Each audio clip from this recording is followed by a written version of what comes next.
Well, imagine beginning your career in the Air Force in command of a missile squadron and retiring as an expert in space and information warfare. Sounds like a movie script, right? But as WAT's Don Dare reports, it is the real-life story of retired Major General Dick Weber, the focus of tonight's Veterans Voices.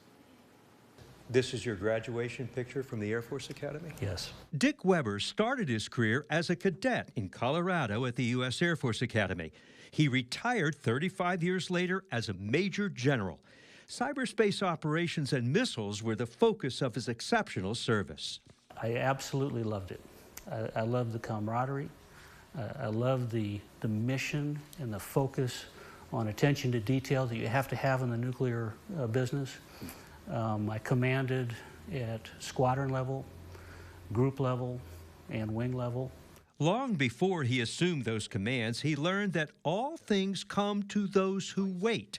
The Air Force Academy had been his first choice among military colleges, but the last one to say yes. Coast Guard came through right away and offered to me. West Point came fairly quickly after that, and then I waited and waited and waited. And finally, West Point came back and said, if you don't sign up in the next week, we're going to pull the offer. And the Air Force finally came through. His eyesight prevented him from flying as a navigator, so he chose missile operations. As a captain, he developed operational concepts for basing mobile intercontinental ballistic missiles. He became such a systems expert, he served at NATO headquarters in Brussels. Later, as a lieutenant colonel, he oversaw the first deactivation in history of the Minuteman missile program. At that point, he turned to space operations. Then on September 11, 2001, Dick Weber's career quickly advanced. I was deployed to the Air Operations Center, which was in Saudi Arabia.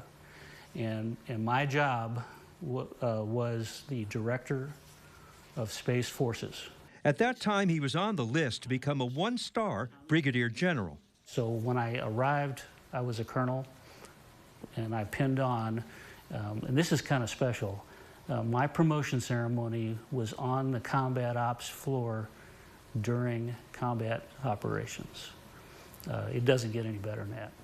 In retirement, his passion has been on the young men and women destined for the academy and those attending. They are literally the best of the best, and I get to see them because I still do admissions liaison work for the Air Force Academy. These young folks are great. You're proud of them? Very proud, very proud. Retired Major General Dick Weber is today an East Tennessee resident. Don Dare, WATE, 6 on your side. Don, thank you so much. Now, if you know a veteran who could be recognized, send Don an email at ddare@wat.com. You can also give him a call at 865-633-6923.